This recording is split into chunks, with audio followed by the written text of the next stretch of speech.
Bismillahirrahmanirrahim. Assalamualaikum warahmatullahi wabarakatuh. Saya Nur Farhana binti Marzuki, insyaAllah pada hari ini akan menyiapkan task yang diberikan oleh Dr. Faisal, yang mana di bawah subjek sekularisme, orientalisme dan Islam. Okey, kami diberikan tugas untuk membuat video tentang sejarah gereja Katolik dan bagaimana golongan Protestan itu muncul, dan sejarah sejarah bagaimana golongan Protestan itu muncul setelah dihantui oleh gereja ataupun undang-undang gereja itu sendiri. Okey, dan insya-Allah saya ditemani oleh seorang rakan saya, iaitu Nurul Amnah binti Zahran, yang setia menunggu dan membuat task ini bersama saya untuk menjayakanlah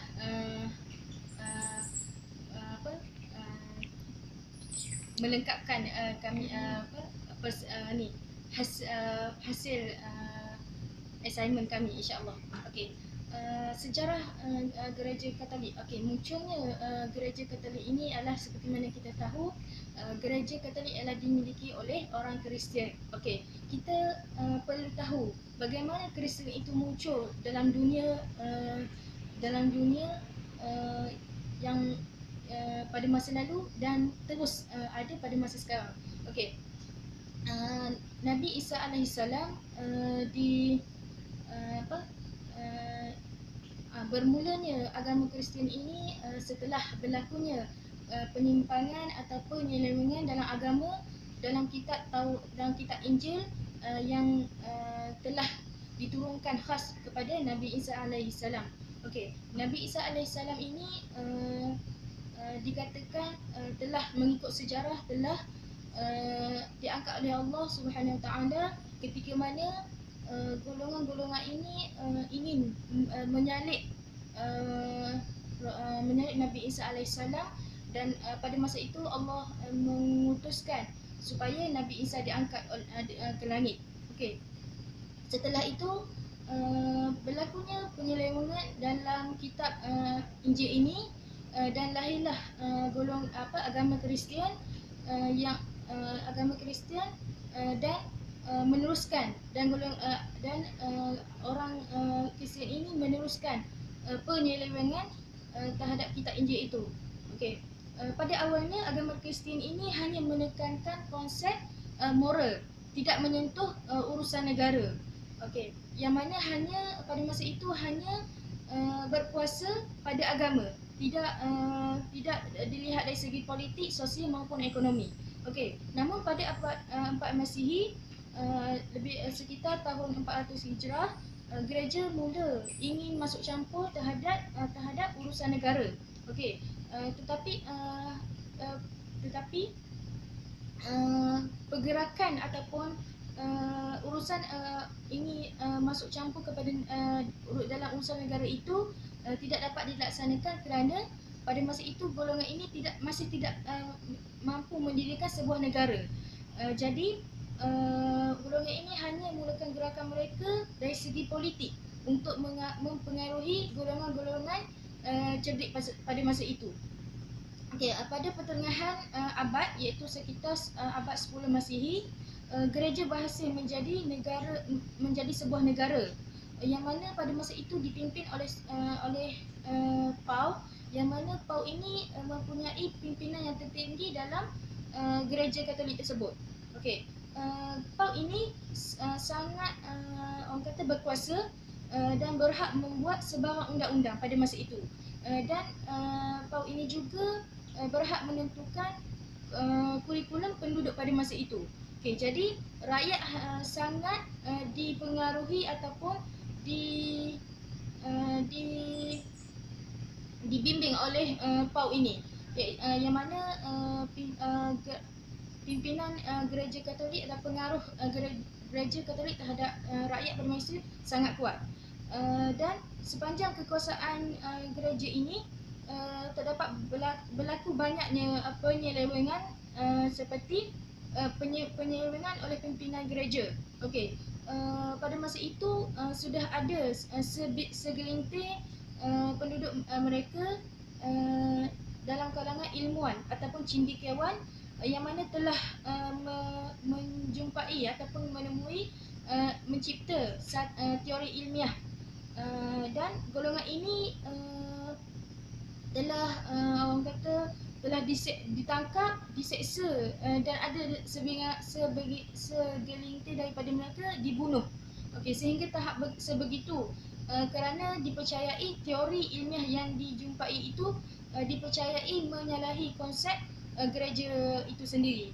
Okey, dan kesan pengharaman perkembangan teori ilmiah itu dapat dilihat apabila Eropah ini menjadi gelap. Gelap di sini bermaksud ilmu pengetahuan tidak berkembang. Okey, dan pada tahun 1616 Masihi, gereja telah menerbitkan daftar buku haram gereja, yang mana pihak gereja mengharamkan segala ataupun sebarang buku berbentuk ilmiah kepada penduduk. Okey, kerana tadi telah diberitahu bahawa konsep ilmiah itu, teori ilmiah itu dipercayai menyalahi ataupun bertentangan dengan konsep gereja. Jadi pihak pimpinan gereja ini mengharamkan, dan antara tokoh yang ditangkap seperti Galileo Galilei, yang mana Galileo Galilei ini telah menemui satu penemuan baru, iaitu satu teori baru, iaitu bumi dikatakan bumi mengelilingi matahari. Dan tokoh yang lain ialah seperti Newton, yang dipercayai sebarang benda yang jatuh ke tanah ataupun ke bumi merupakan ada daya graviti kalau mengikut teori yang dijumpai oleh Newton tadi. Okey. Dan akibat daripada pengharaman teori ilmiah ini, pada tahun 1437 Masihi, Universiti Oxford telah didirikan, tetapi tidak boleh berkembang kerana kurikulum ini mesti tunduk kepada pimpinan gereja, yang mana pimpinan gereja itu tidak mahu sebarang ilmu pengetahuan yang berbentuk ilmiah atau berbentuk teori dirungkai ataupun dikaji oleh ataupun diamalkan oleh penduduk. Okey. Jadi dengan penangkapan ataupun pembunuhan, penyiksaan yang berlaku kepada tokoh-tokoh yang menemui teori ilmiah tadi, lahirnya golongan yang protes dari aktivis yang cerdik dan pintar. Okey, kerana golongan ini melihat pelbagai penyelewengan yang dilakukan oleh pihak gereja, dan tindakan yang dianggap tidak berperikemanusiaan kerana sanggup membunuh, menangkap dan menjarakan dalam masa yang begitu lama sehingga ada yang mati kerana dikatakan teori-teori yang dibawa oleh golongan ilmiah ini, kecendekiawan ini, dipercayai menyalahi konsep gereja. Okey, konsep pimpinan gereja ini hanya memandang kepada isu keagamaan, tidak boleh dikaitkan dengan isu keduniaan seperti teori ilmiah tadi. Okey. Dan antara golongan ataupun tokoh yang menentang ataupun yang termasuk dalam Protestan ini ialah seperti yang kita tahu, tokoh yang terkenal itu Martin Luther. Okay, Martin Luther ini dikatakan muncul pada tahun 1483, dan John Calvin yang orang kata lahir untuk menentang pimpinan gereja ini. Okey. Antara ajaran ataupun dakwaan dari pihak gereja yang ditentang oleh golongan Protestan ini ialah gereja Katolik mengajar bahawa pendeta tidak boleh berkahwin, dan ini diprotes oleh golongan mereka kerana fitrah manusia itu sendiri untuk menemui pasangan ataupun untuk berkahwin ataupun sebagainya. Dan yang kedua ialah gereja memberi keampunan kepada pelaku dosa. Okey, golongan ini berpendapat bahawa dosa itu tidak boleh ditebus dengan sekadar menemui paderi, dan adalah cara-cara mereka untuk menebus dosa si pelaku tadi. Yang ketiga ialah keberadaan patung Maria dan Yesus di dalam gereja tersebut. Ini dikatakan golongan ini beranggap keberadaan patung Maryam dan Yesus itu tidak sesuai. Dan yang keempat, yang diprotes oleh aliran Protestan ini ialah ilmuwan tidak boleh ditangkap kerana teori ilmiahnya. Okey, golongan ini sangat menentang pimpinan gereja Katolik yang mana menangkap, membunuh dan para ilmiah ini, sehingga yang dikatakan perbuatan ini tidak berperi kemanusiaan. Okey, kesan daripada berlakunya penentangan daripada aliran Protestan ini, maka kekuasaan gereja terpecah dan berlakunya keadaan huru-hara yang menimbulkan yang menyebabkan golongan gerakan Protestan ini semakin lama semakin kuat, kerana golongan ini berpendapat